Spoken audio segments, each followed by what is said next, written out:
kaum bapak, kaum ibu, tetapi juga menyembah Tuhan juga dalam roh dan kebenaran adalah ketika kita menjaga, merawat bumi yang menjadi ciptaan Allah itu sendiri. Memperingatkan orang percaya untuk selalu senantiasa dia mau dituntun dalam hidup yang benar sebagai aturan yang teguh dalam dia menjalani hidup agar dia tidak tersesat di dalam kehidupan ini. Taurat Tuhan juga diberikan kepada umat yang melalui Musa sebagai petunjuk penuntun hidup umat agar kita menjaga hubungan kita yang harmonis dengan Tuhan. Buat hidup kita semakin dekat dengan Tuhan. Takut dan menyembah Tuhan dalam hidup. Itu berarti Bapak Mama, setiap orang percaya harus beri dirinya, beri hatinya dikuasai oleh firman dan hidup dalam aturan Tuhan agar jalan hidupnya berjalan secara baik, secara benar, sesuai dengan kehendak Tuhan.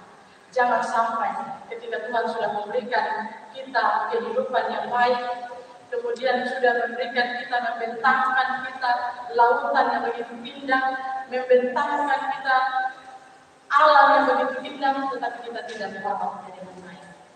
Percaya bahwa Tuhan ada. Dia menyatakan dirinya, dia berbicara melalui alam semesta, dan firman-Nya buat Daud, kemudian mengambil sikap yang tepat, yang dia tunduk dan merendahkan diri di hadapan Tuhan, serta dia menyembah Tuhan dalam hidup. Dalam itu Daud bahkan berdoa kepada Tuhan supaya Tuhan hadir. Hindarkan dirinya dari perilaku yang jahat dan jalan, karena sikap hidup yang demikian itu akan memalukan nama Tuhan.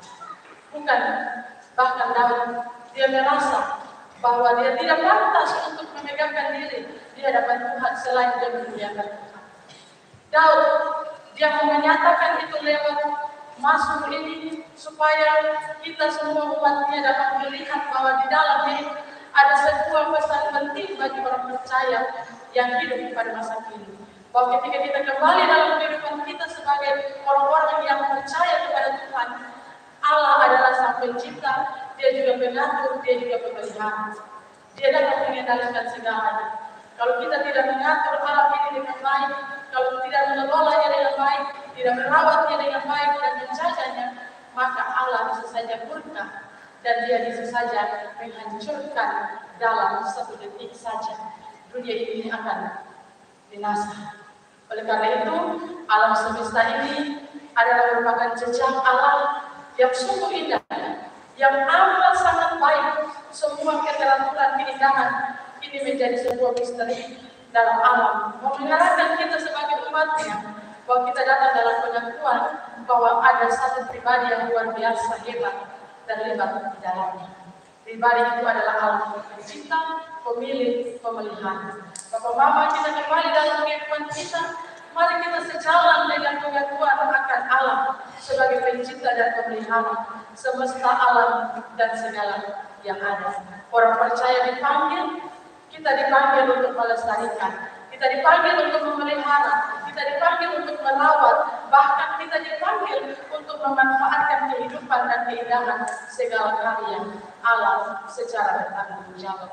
Itu berarti bahwa keberlanjutan keutuhan, keindahan, bahkan keteraturan, ketertiban segala karya ciptaan Allah ini adalah tugas kita sebagai orang percaya masa kini untuk merawat dan menjaganya dengan baik, untuk memuliakan Dia, karena itu kita harus bebas dari kehancuran dan kekacauan.